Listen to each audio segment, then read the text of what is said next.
अमन एक 25 साल का नौजवान था जो अपनी जिंदगी में बहुत कुछ हासिल करना चाहता था। उसने कई बार किताबों में पढ़ा था कि हम जैसा सोचते हैं वैसा ही होता है। ये सोचकर उसने अपने मन में एक सपना पाल लिया, एक बड़ी कंपनी का मालिक बनने का। हर सुबह वह अपनी डायरी में लिखता, मैं एक बड़ा बिजनेसमैन बनूंगा। वह खुद को शीशे में देखकर कहता, मैं सफल हूं, मैं अमीर हूं।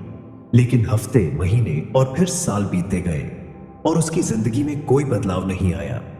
सोच और हकीकत का फर्क। एक दिन अमन अपने दोस्त विवेक से मिला, जो एक सफल बिजनेसमैन था। अमन ने उससे पूछा, यार, मैं रोज पॉजिटिव सोचता हूं, फिर भी मेरी जिंदगी नहीं बदल रही, ऐसा क्यों? विवेक मुस्कुराया और बोला, अमन, सिर्फ सोचने से कुछ नहीं होता, सोच को कर्म में बदलना पड़ता है। क्या तुमने कभी अपने सपने को हकीकत बनाने के लिए ठोस कदम उठाए?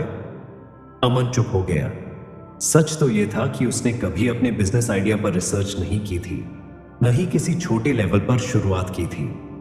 वह सिर्फ सोचता था, लेकिन उसके कदम उस सोच के अनुसार नहीं थे। मन का जाल विवेक ने समझाया, सोच का प्रभाव तभी पड़ता है जब हम सही दिशा में काम भी करें। अगर तुम सोचते रहोगे कि मैं अमीर हूं लेकिन काम नहीं करोगे, तो ये सिर्फ एक कल्पना रह जाएगी। मन हमें धोखा देता है कि हम कुछ कर रहे हैं, जबकि असल में हम कुछ नहीं कर रहे होते। अमन को पहली बार एहसास हुआ कि सिर्फ सकारात्मक सोच ही काफी नहीं होती, उसके साथ मेहनत, अनुशासन और सही रणनीति भी जरूरी है। असली बदलाव उस दिन के बाद अमन ने सिर्फ सोचना बंद किया और छोटे छोटे कदम उठाने शुरू कर दिए।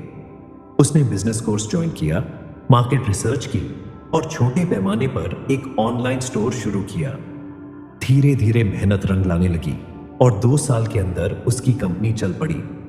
अब जब कोई उससे पूछता कि जैसा सोचते हैं वैसा क्यों नहीं होता, तो वह मुस्कुराकर कहता, सोच सिर्फ बीज है, उसे मेहनत, अनुशासन और एक्शन की मिट्टी में बोया जाए, तभी वह हकीकत बनती है।